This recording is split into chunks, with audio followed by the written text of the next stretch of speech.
Here yun. Ayun na. Bibidyo mo ako din. Yan, ito na yung hotel namin. Paracel Hotel. Pasok tayo. Dito tayo sa Vietnam guys.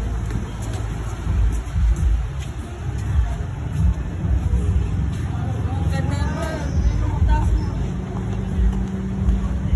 So, ang ganda ng aming hotel guys. Paracel Hotel in Da Nang. Diba? Welcome to Da Nang, Vietnam.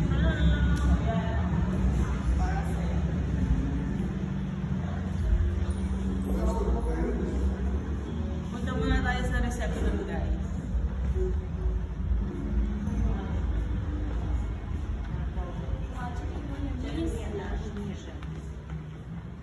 Amoy arabo.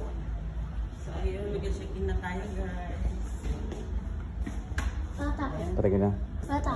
Ayan na nga guys, meron silang pa-welcome drinks na C2.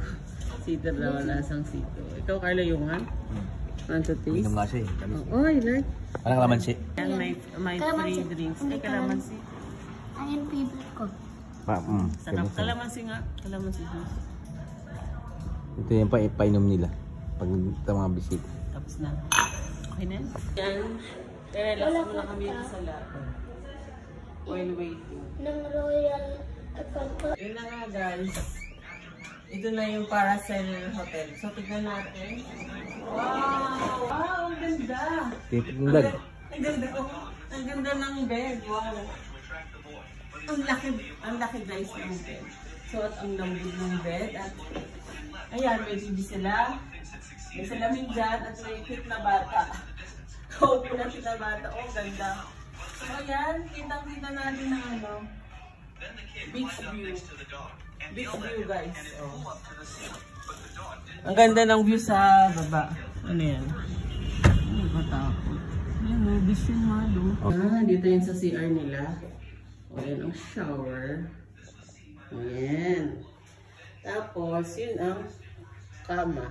So habang naliligo ka, nakikita ka dun sa kama. So sarado na lang natin. Ayan yung locker.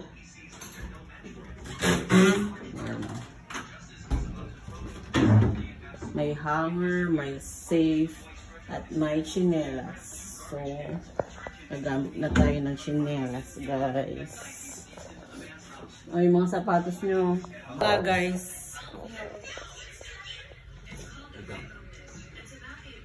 May complimentary silang fruits, diba? Sa dahil kakarating lang natin, may libre silang fruit. So, only, hindi ba kami binibigyan? So, ngayon lang to free, guys. Ngayon lang siya, today lang siya free. Kasi kakarating lang natin. Welcome fruits nila. So, guwaba. Sarap. Ang dami. May pineapple. Pero ilang fruits to. Ayun na.